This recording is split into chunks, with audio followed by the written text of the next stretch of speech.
Hello, everyone. Thanks for coming to On Course with Liberal Arts. Today's topic is shamanic healing and COVID in the Amazon. It is my honor to introduce our speaker, Dr. Patience Epps. Dr. Epps is an award-winning professor and researcher in the Department of Linguistics. She earned her PhD in linguistic anthropology from the University of Virginia and held a fellowship at the Max Planck Institute for Evolutionary Anthropology in Leipzig. Since then, she's done fieldwork in the Northwest Amazon with various grants from the National Science Foundation, National Endowment for the Humanities, for the Documenting Endangered Languages Funding Program. Dr. Epps's work is notably focused on engaging in linguistic inquiry and producing community materials. Her research interests involve descriptive and documentary work on indigenous Amazonian languages, typology, language contact and language change, and the implications of the latter for studying Amazonian prehistory. Please send your questions via the chat function, and we'll answer as many as possible in the last part of the webinar. And now I will turn it over to Dr. Epps. Okay, thank you very much. It's a pleasure to be here, and thank you for listening. I'll begin by sharing my screen. So as you heard, I'll be talking about shamanic healing and COVID in the Amazon. And this is building from my own experiences working with indigenous people in Northwest Brazil as a linguist, but also as somebody who's more broadly interested in the culture and the experiences and well-being of these communities. So I want to just begin by looking at the context of the pandemic in the Amazon basin a little more generally. So as I'm sure many of you have been following in the news, Brazil in particular has been having a really horrible experience throughout the pandemic, where the mortality rates are really very high. Hospitals are really struggling to keep up. And in Brazil and more widely, indigenous Amazonians have been hit particularly hard in the pandemic. Within Brazil, the estimates of the indigenous mortality rate put those at between 16 and 32% higher than the national average. And recently, the figure for indigenous people who've been killed by COVID reached around 1,000 within Brazil.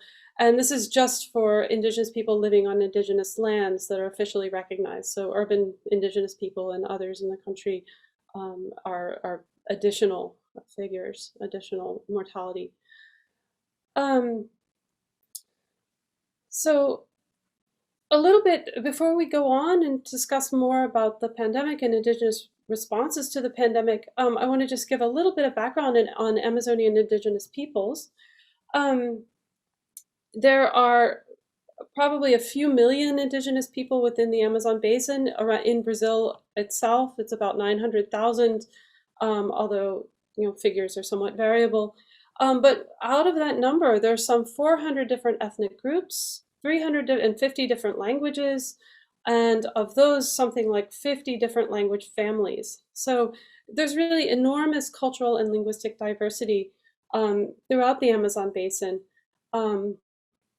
And indigenous peoples themselves live in very, very diverse range of contexts and experiences. So there are still groups in parts of the Amazon basin that are so-called uncontacted, although the more appropriate way of understanding their way of life is one of, in many cases at least, one of voluntary isolation, in the sense that many of these communities are actually refugees from things like the rubber era and other traumas that they've experienced over the last centuries. So this photograph on the upper left is one of those groups. And then there are indigenous communities that are engaged in, that interact with the National Society on many different levels, including, for example, Mario Juruna, who was, whose picture is here on the upper right, who was the first indigenous Brazilian to serve in the Brazilian Congress in the 1980s. So indigenous peoples in the Amazon have not only diversity of cultures and languages, but certainly a diversity of experiences.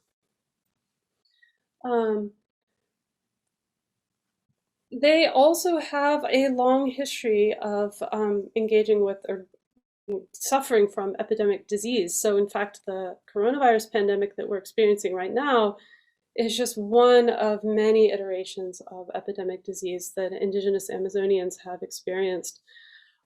It's pretty well known that when the Europeans arrived in the Americas, different degrees of, um, of resistance to diseases, mostly that had incubated in Europe, um, that indigenous peoples of the Americas had, um, they had not developed the same level of resistance that Europeans had developed with respect to those diseases, and there was just a massive demographic collapse throughout the Americas. Probably within the first 100 years of Europeans arriving in the Americas, um, the figures place the death rate at something like 90%. Really, we don't know how many people died because so many of the waves of disease preceded European chroniclers arriving in those areas that, as you can see from this diagram on the right, from work by Bush and Silman, there are really many different estimates at what the population level was, but it was almost certainly somewhere in this, at least in this medium range, I would say. So millions of people. And within 100 years or so, that number was much, much lower. But for indigenous Amazonians, that was just the beginning. So as you can see from these figures on the left, many, many, many indigenous Amazonian groups have suffered, and indigenous peoples elsewhere in the Americas, and more widely too to some degree. But in Amazonia, as these figures show, we had groups that experienced massive losses of population, sometimes over very short periods of time, in response to various waves of epidemics that would arrive to them. In some cases, in quite a number of cases, when indigenous groups were first contacted by members of the National Society. So for example, in the 1970s, you can see this is just two examples, the Panara and the Arawete. And they lost, in some cases, half or more than half of their population just in a year of initial contact. So epidemic disease is sadly no stranger to indigenous Amazonians. These two men here on the bottom, and these photographs here, are people who I know personally from the communities in Northwest Brazil where I work. And both of them, as children, experienced the loss of almost their entire communities from epidemics that came through.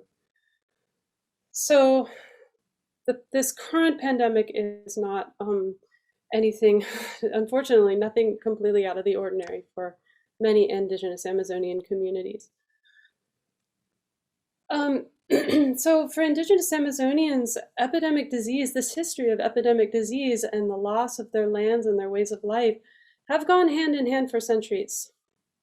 And in recent years, these ongoing challenges have significantly increased due to effects of the current president Bolsonaro's policies in Brazil, and just even more broadly than that, just the pace of globalization and so on has led to really tremendous challenges for many indigenous communities across the Amazon basin.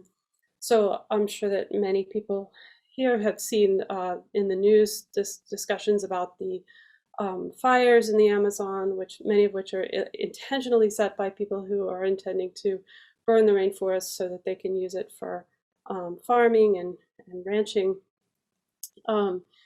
Illegal mining and logging is big on many indigenous lands. So this picture at the top is from the Yanomami Indigenous Territory, which has just been beset by illegal miners. And this has been going on for decades, but in the last year or two or 3 years, the numbers have just really gone up of illegal miners who are penetrating Yanomami territory and bringing disease, including COVID, currently with them, which is infecting the local communities, in addition to mercury poisoning and some of the other things that mining also brings. So for indigenous Amazonians, the pandemic is part of a much larger set of challenges, many of which have been going on for a long time. In addition to the diversity of languages and peoples that we see in the Amazon basin, it's very, very well known, of course, that this is also a region of tremendous biological diversity. So just in these maps here, you can see bird richness, amphibians, mammals, of course, also insects, plants. So these this is an area of tremendous biological diversity, as well as human diversity.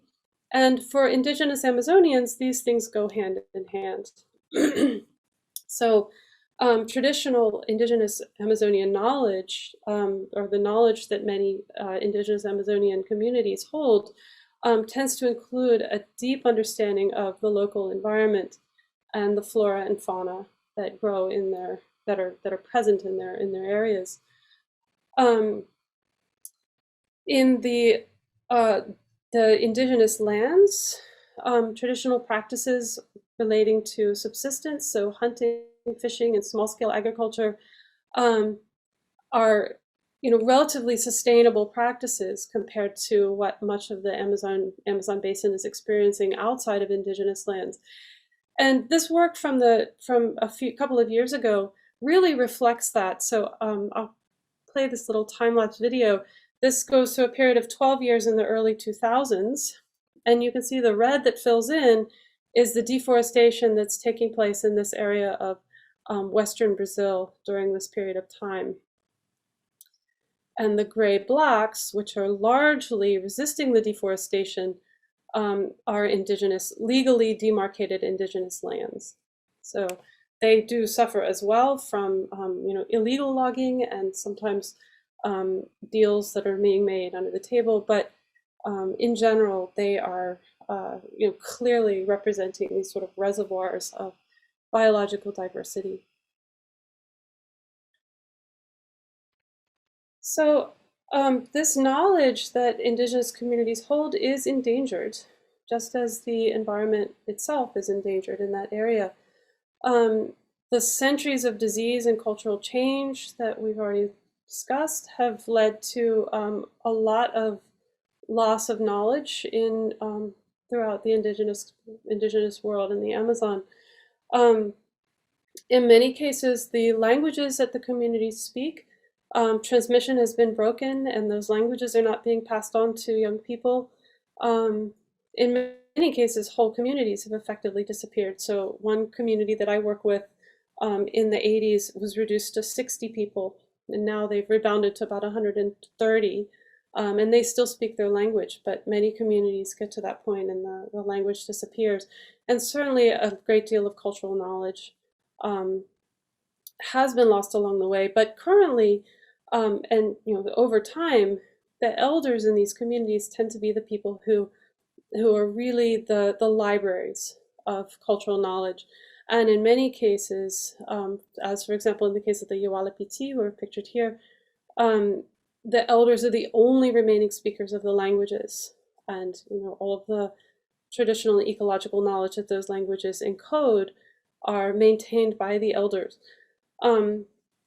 Even when the young people are learning this information, it is still, of course, the elders who maintain the full repository and are again sort of likened to libraries in the sense that they know so much. So when elders are lost, it's a tremendous loss for many of these communities. So not just on a personal level, but also on the level of their cultural heritage, their linguistic heritage, and the knowledge that their communities have assembled. And so these are just two examples of elders belonging to indigenous communities in Brazil, where they really represented some of the very last members of those communities, last speakers of the languages, and often the last memories of what life was like before so much cultural change had entered into the picture, or at least a different stage of life. Of the indigenous languages in the Amazon basin, so I pointed out already that there's something like 350, depending on how you count. Within just within Brazil, something like 300 languages, 250 to 300 languages. And of those, about a quarter are only spoken today by elderly people.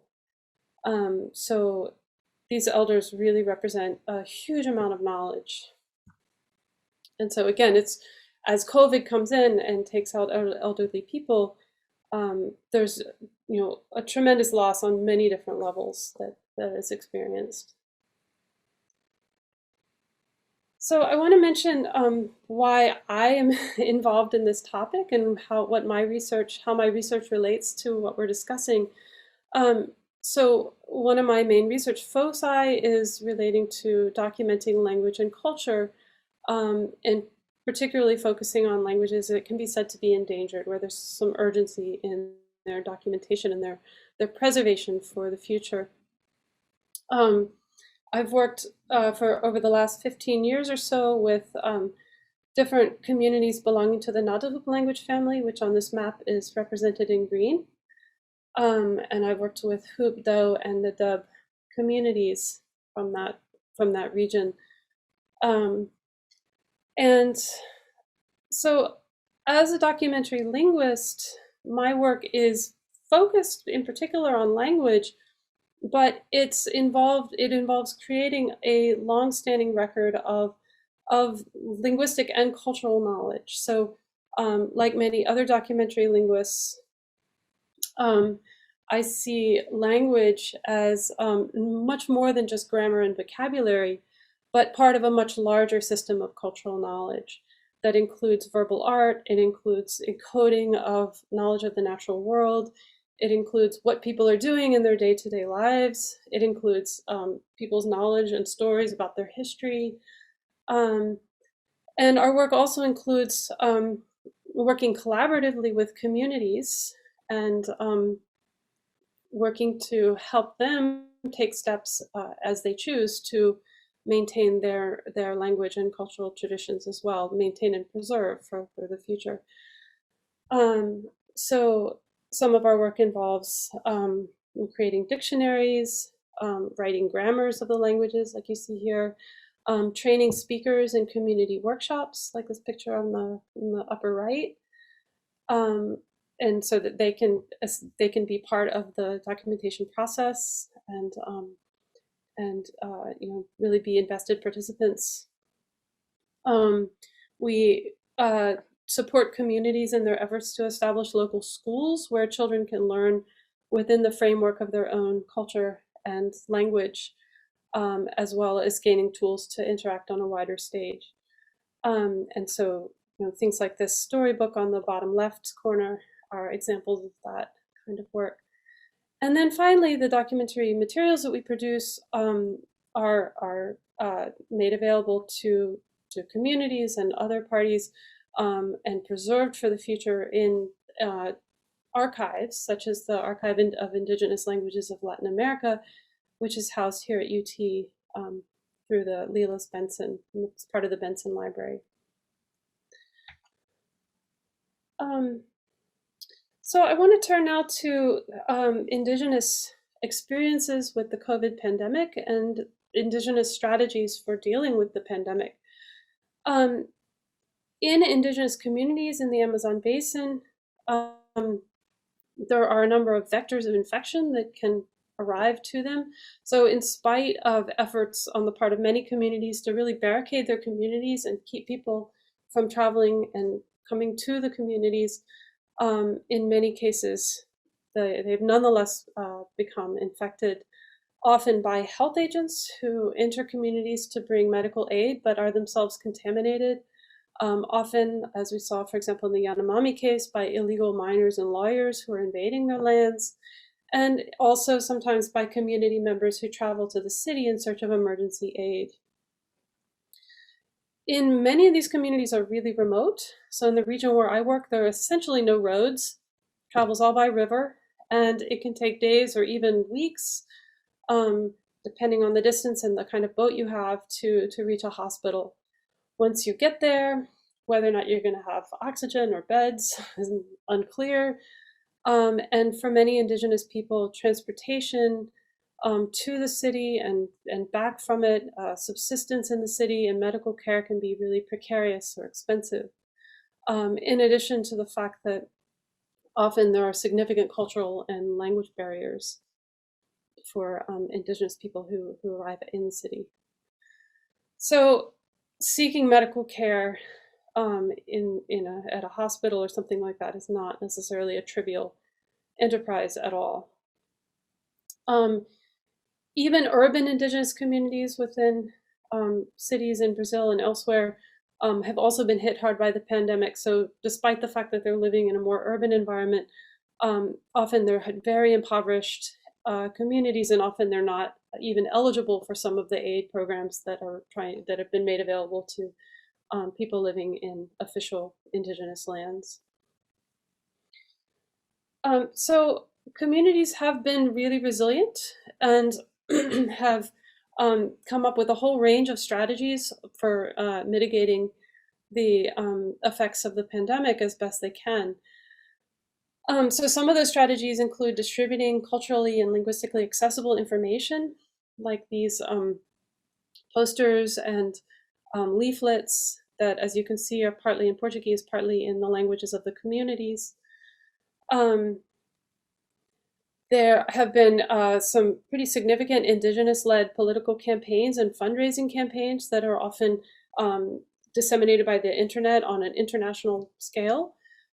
So the Yanomami, for example, have been leveraging a very active campaign that includes petitions and other efforts to try to get basically just to leverage international attention for their plight where they're just being beset by these miners who in many cases are bringing COVID with them.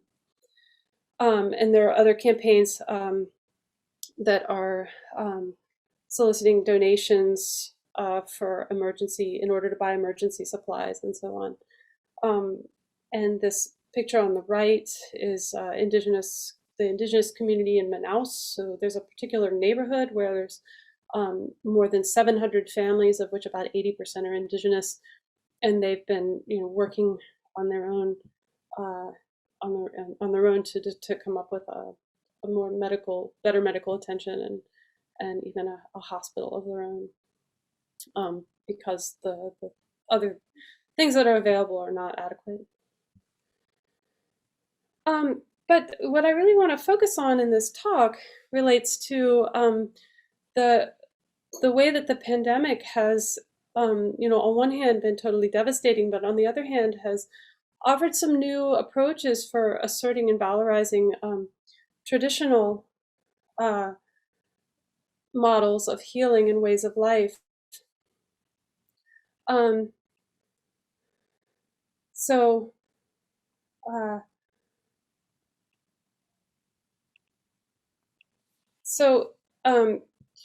As the indigenous Amazonians, as I said, are familiar with epidemics. In many respects, this is just another iteration of what they've already experienced. And for many groups, it's an opportunity to reassert and valorize their traditional ways of life and their models of healing, as well as an opportunity for their voices to be heard more widely, including when drawing explicit connections between the turmoil of the pandemic and the degradation of their lands and their ways of life. And here I want to just mention that I wanted to point out that draw some attention to the work of an undergraduate student, John Dusty Roven, who's been doing his honors thesis in anthropology under my supervision this year. And his work is focusing exactly on the topic of this talk. So I'll be drawing in part from his work and from the conversations that I've had with him over the last year in what I'll be presenting here. So he'll be presenting some of his work at the undergraduate research meetings that are coming up in the next week or so. So I would encourage you all to investigate that further. So let's turn to the question of what are some of the traditional Amazonian approaches to healing and protection. So what are some of the ways in which communities have worked to mitigate the effects of epidemics in the past, or from the past up to the present, in which they are still relevant today? So social distancing is, of course, a a topic of much discussion. In indigenous Amazonian communities, in many cases, communities are themselves distanced from urban contexts, just geographically located in regions that are far away from urban centers. And communities have often made efforts to try to barricade themselves from outsiders coming in and so on. So it's a form of social distancing. There are also one reaction to epidemics that has been ongoing for a very long time, and that currently people are talking a lot about in these communities, is the practice of just going into the forest and staying there for some period of time if an epidemic comes through. And that's, again, it's a strategy that many indigenous Amazonians have used for centuries, and some are continuing to employ that now in this current time. However, on the other side, if the virus comes to a community, social distancing is not always something that is really manageable in the context of many indigenous communities. So as you can see in the picture on the left, people tend to live, with many people under one roof in very close quarters. There's a lot of sharing of utensils, for example. So the sort of general way of life is often not really conducive to creating a distance between individuals. So often when the coronavirus has arrived in some of these indigenous communities, it's infected most of the people there. Medicinal plants and herbal remedies is another strategy that has been around for millennia, eons presumably, and is still being leveraged in new and creative ways in the context of the current pandemic. So these pictures on the left are herbal remedies practiced by the Hupta, or plants that are used for medicinal purposes, practiced by the Hoop people who I work with. And on the right, these are some pictures of contemporary efforts in the current pandemic situation to develop new herbal remedies that can be relevant to treating COVID. So much of this draws on the knowledge of shamans and their experiences with plants in general, experimenting with different kinds of plants that are known to be relevant to treating different kinds of symptoms. And in the upper Rio Negro, there's even been a little book that was produced by some of the local people in this town of San Gabriel de Cachoeira about medicinal remedies. But there's a central feature of shamanic practice and traditional healing in many Amazonian indigenous communities. It's in general, it's a very widespread feature of indigenous Amazonian ways of life. And my own engagement with this practice or experience with this practice comes from the upper Rio Negro region of Brazil. So in this region, these are often referred to in the local Portuguese as benzimentos, which can translate into English as sort of blessings, or one can use the term incantations. In the words of João Paulo Lima Barreto, who's a Yepamaçã or Tucano, a community member and speaker, he is the first indigenous person to have received a PhD in anthropology, in this case, from the Federal University of Manaus. Just a few months ago, he was awarded the PhD, and the focus of his research was on indigenous Tucano practices relating to incantations, so shamanic practices of healing and protection. And here this is in his own words, translated into English, obviously, explaining what the incantations are all about.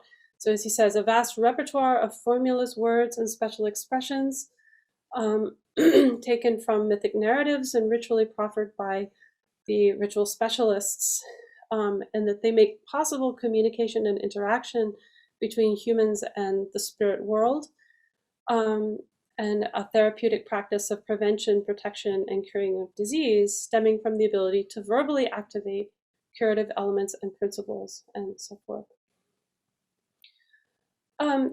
So I want to say a little bit about the ritual specialists of the Rio Negro region. Um, so my own work with the Hoop people in particular has engaged with this practice of shamanic incantations. And so much of my own experience and knowledge about this comes from that particular context, but it's a model of healing and protection and shamanic work that is widespread throughout the Rio Negro region and certainly beyond as well. Although, again, of course, there's lots of variation in how it's actually instantiated. So in the Rio Negro region, the older men in general tend to have some kind of shamanic expertise. So many of these communities, there will be one person in a community or in a larger region who is a sort of high-level shaman, you could say. A page is the local term. And these people have gone through many years of training and really in a kind of extensive apprenticeship in order to attain this status. And they're kind of a special class. But older men within these communities typically have a level of shamanic expertise as well, and they tend to have repertoires of these incantations or blessings. When an incantation is actually provided to a patient or somebody who's in search of some sort of protection, it's usually delivered in private, usually over some kind of substance, so a medicinal plant, some tobacco, something like that. That substance is then conveyed to the patient, and in the patient's use of the substance, the incantation is also conveyed. So there's not a real, like, the public performance of these things. However, men gather at night and go through extensive periods of discussion, much of it involving incantations, so including exegeses of incantations. And these are carried out on these nightly gatherings. Almost every night, the men gather and have these long, intensive discussions that relate to various topics, but of which the incantations and their approaches to disease and protection are a big part. In the context of new illnesses that come about, such as the coronavirus pandemic, we have there's a whole process of developing new approaches to deal with these new threats. So new forms of incantations that are associated with the new illnesses that are coming in. So incantations are quite specialized in that particular incantations will be associated with particular diseases. And they're sort of semi-improvised. They're not, the texts themselves are not fully memorized, but they're formulaic and semi-improvised. But when a new illness comes about, then people go through this whole process through dreams and discussion to develop new texts to combat the new illness, as well as developing new plant remedies, which is part of the same process that can be leveraged to deal with the new threat. And so this process has been ongoing in the context of the coronavirus pandemic. So as I said, my own experience with this comes through hoop incantations. So this is one of the groups, the group that I've worked with the longest in northwestern Brazil. And I've worked on this topic for a number of years now in collaboration with my colleague Danilo Paiva Ramos, who's in the bottom right. And we've worked in collaboration with a number of elders in the communities, in particular Ponciano Ramos, who's the man here in the blue shirt in the front. And it was Ponciano and other elders who initially came to Danilo and to me and asked if we could help them to document the incantations. So this was a whole area of language use that in the past people had not been very willing to share with outsiders for fairly obvious reasons, because they were not really appreciated by outsiders. But people in these communities today are recognizing that for some reason it's more difficult for young people. Young people are not learning them in the way that they feel they should be, or that used to be, seem to be happening more. So there's concern about the transmission of this tradition, and also just a region-wide recognition of the importance of the tradition and kind of more heightened attention to it as something valuable that should be preserved. And so we've been engaged in this work documenting and understanding the incantations as they're practiced by the Hoop ritual specialists. So just to give you an idea of what the incantations are like and how they can be applied to dealing with illnesses and so on, and what they tell us about, to how they're effectively kind of intellectual and artistic achievement. This is the beginning of an incantation, in this case, recorded in 2011. So this one doesn't have anything to do with the coronavirus pandemic. This text is in itself a protective text against the kinds of perils that can beset you when you're traveling on a forest path. So the Hupta often take forest paths and travel for days in some cases to get to other places, other villages and other locations. And poisonous snakes are a big threat, as well as wasps and spiritual threats and other things. So I'll just play you a little bit of the text so you can hear what it sounds like.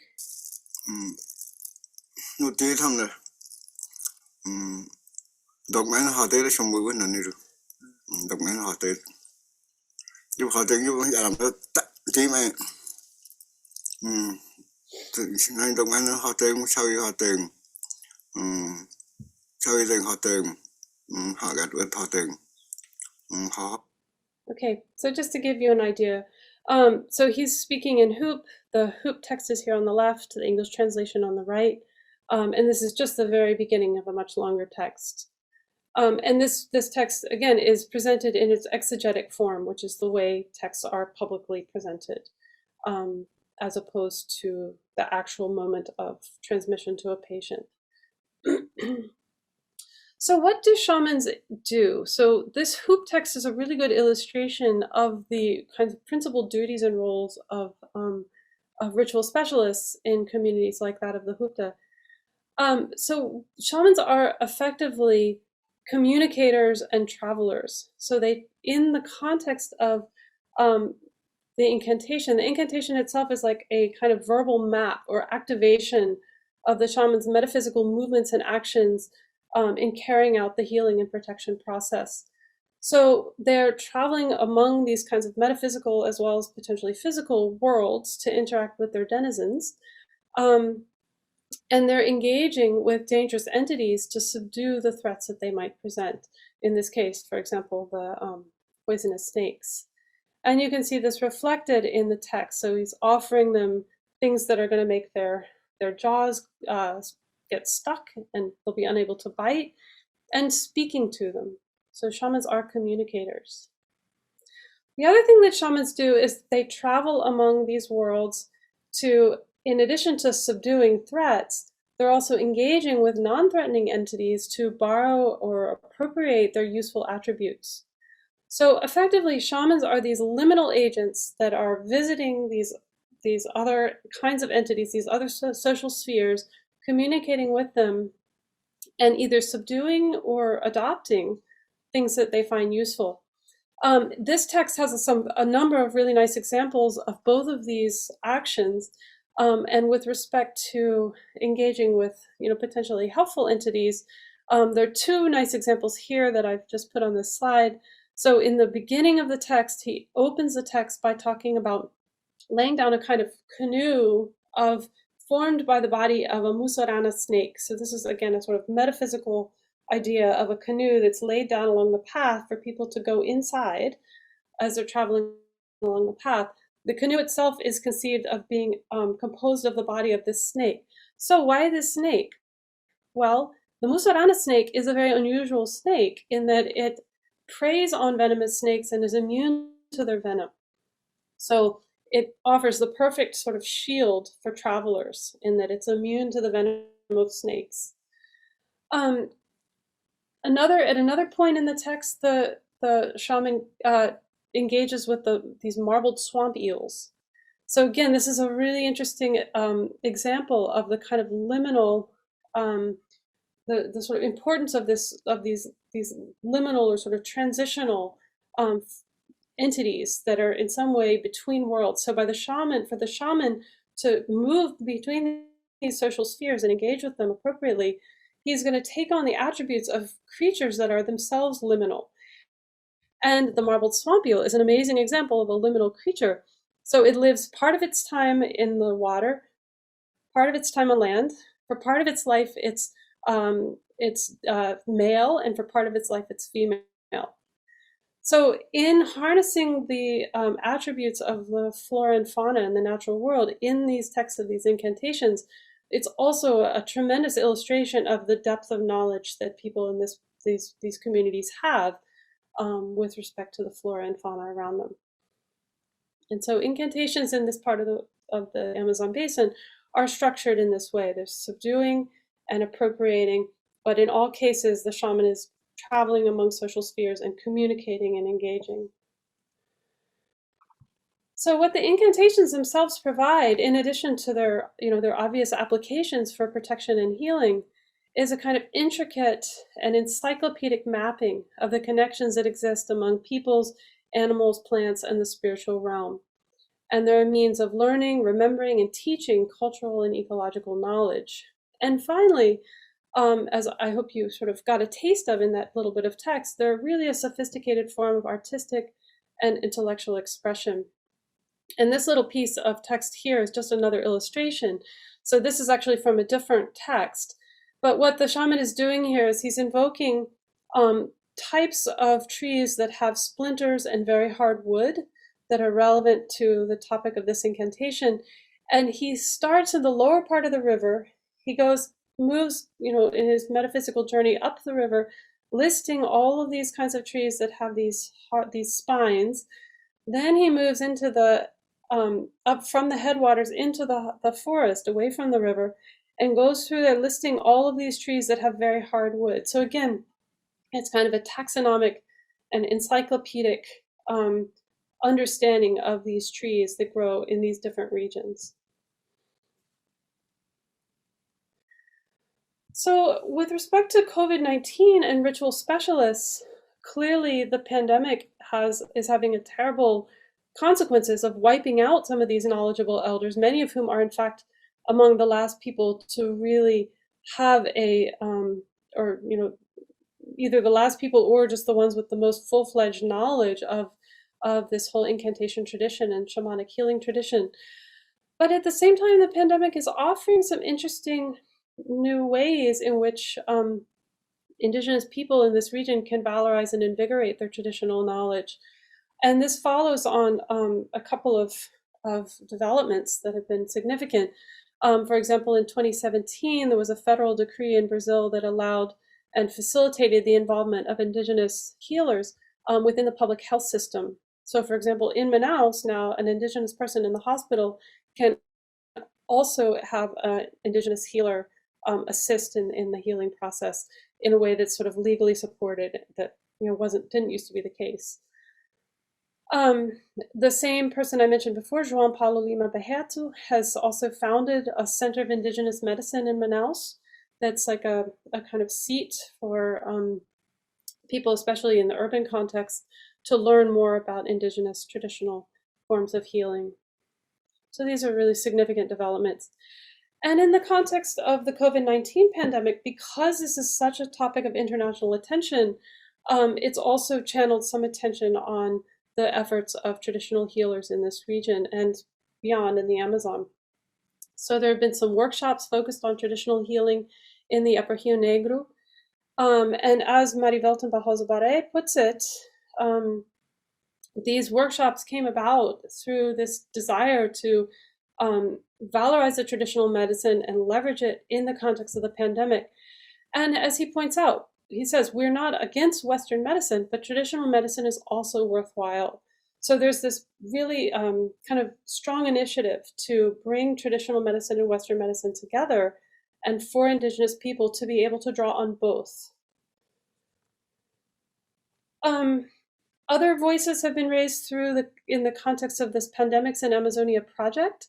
So this is a group of people that are a group of Indigenous scholars who are currently pursuing graduate degrees relating to traditional knowledge systems, including Jean Paulo Lima Barreto, who I already mentioned, and a number of others based at the Federal University in Manaus. And they have produced a series of essays reflecting on the pandemic and reflecting from these Indigenous perspectives and leveraging this knowledge of shamanic healing practices. And some of these are just a couple of quotes from some of these essays. So Silvio Barreto was interviewed Seu Justino Pena, who was a relative of his, who's also a ritual specialist or one of these incantation-focused shamans. And he was talking about how the coronavirus pandemic was for him a kind of challenge to his knowledge of incantations and ritual healing, and that he had to go through this process of leveraging this knowledge that he already had to develop new approaches to dealing with this new threat. And here Dagoberto Lima Azevedo says, I believe the pandemic will make us rethink the importance of, again, well, as we saw before, joining the knowledge of non-Indigenous and Indigenous peoples. There are illnesses and diseases that may be cured with Indigenous knowledge, while others are not, just as non-Indigenous knowledge can serve to heal some illnesses and not others. So we see this this kind of approach and this kind of initiative more broadly as well. So this is a picture from an Indigenous natural medicine specialist in Peru visiting a hospital. The World Health Organization in 2019 explicitly emphasized the importance of traditional medicine and, explicitly indicated a desire to allow a place for traditional medicine in global healing practices and global healthcare. And finally, just to kind of end this discussion, I want to come back to the point that shamans in the Amazon and elsewhere presumably are effectively professional communicators and cultural brokers.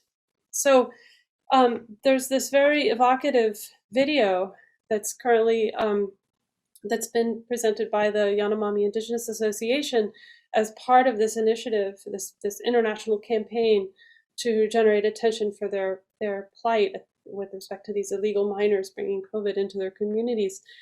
And this is a Yanomami shaman, Davi Kopenawa, who we already mentioned, who has been very, very publicly visible and very instrumental, very vocal in promoting the initiatives of his people. And I think this is a very interesting example. So this is some of the text from the video. It's a very interesting example of him carrying out the role of the shaman as a communicator, as somebody who's traveling into other social spheres, engaging with the people who live there, trying to subdue threats, but also trying to take on the qualities that might be useful. So some of the text here, he's clearly speaking a broader language, right? He's speaking a language that can appeal to people around the world, to environmentalists, to many different kinds of people. And I think this is really a nice illustration of his role as a shaman, who is somebody who is primarily a communicator and somebody who is reaching out to other peoples. So I will end there in memory of many elders, some of whom I know personally who were lost to the pandemic. So thank you.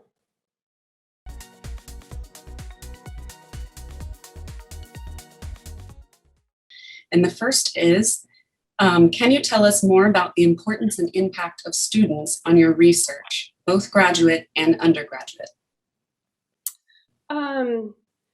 Yeah, so the importance of, I'm sorry, can you repeat that again? Sure, the importance and impact of students on your research. Yeah, great. No, that's an excellent question. So I feel really fortunate to have had lots of opportunities to work with students. Currently, we have a documentation project involving the Nadub language, and we have two undergraduate students, Mark Simmons and Emily Lutke, who are working as research assistants on that project and who are contributing in really important ways to the work. So they haven't been able to actually go to the communities yet, but we're hoping that that can happen. Another undergraduate student, Sunny Ananthanarian, did fieldwork with myself and colleagues in the Doe community and was really instrumental in work on the dictionary that we were producing there.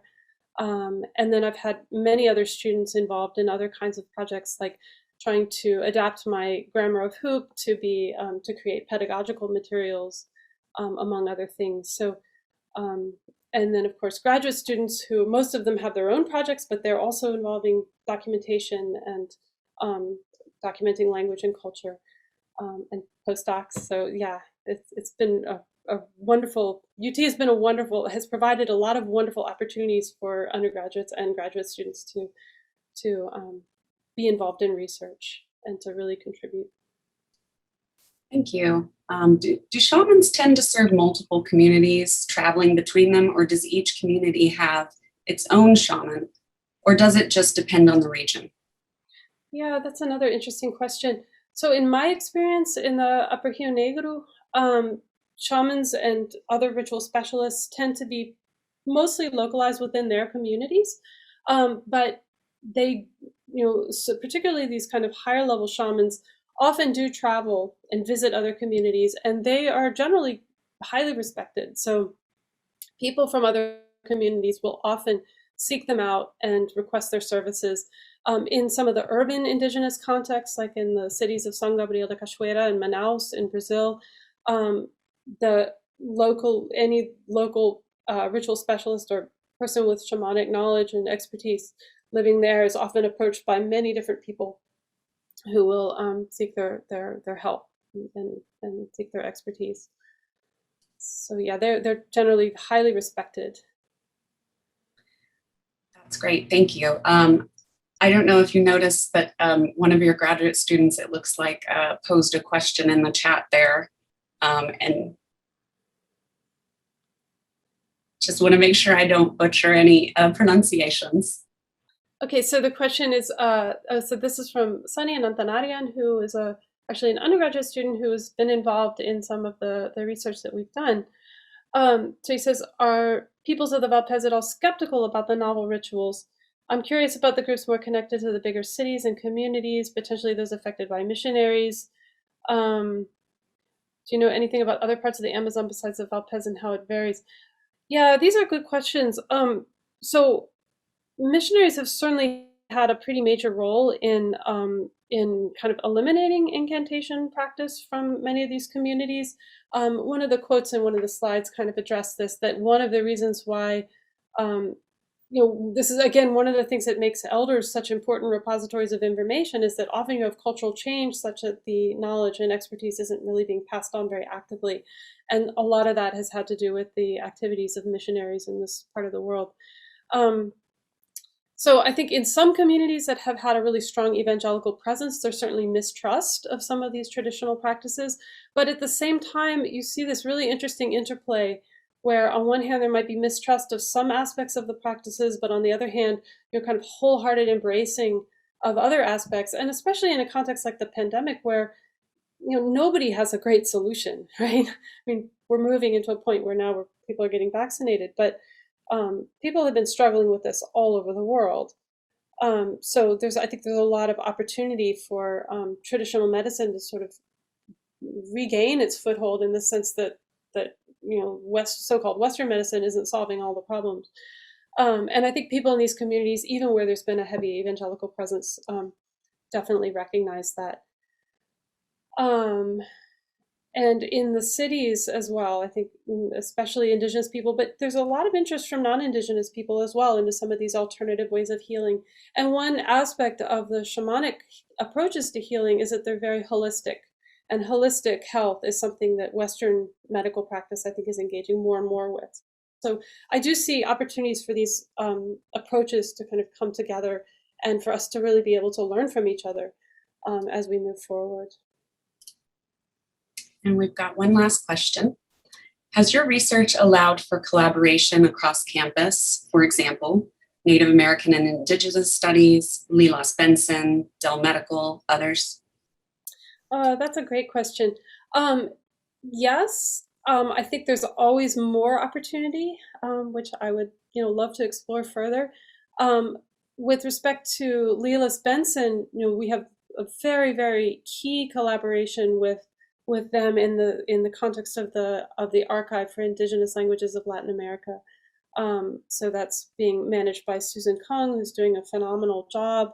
Myself and Anthony Woodbury are co-directors. And so there's really a lot of opportunity for collaboration involving Leela Benson with respect to Isla, but more generally as well. And the same thing with the Native American Studies program. There's a lot of possibilities there. My own direct collaborations have been a lot of them with people from other disciplines, but located in Brazil. So, for example, my colleague Danilo Ramos, who's an anthropologist. So I think, within campus, definitely some interesting possibilities and some potentials and things that we've already worked on, but more broadly as well across disciplines too.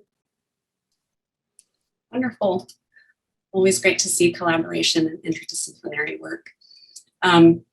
So on behalf of the University of Texas College of Liberal Arts Development and Public Affairs teams, we want to thank you, Dr. Epps, for sharing your valuable time and knowledge with us. Thank you.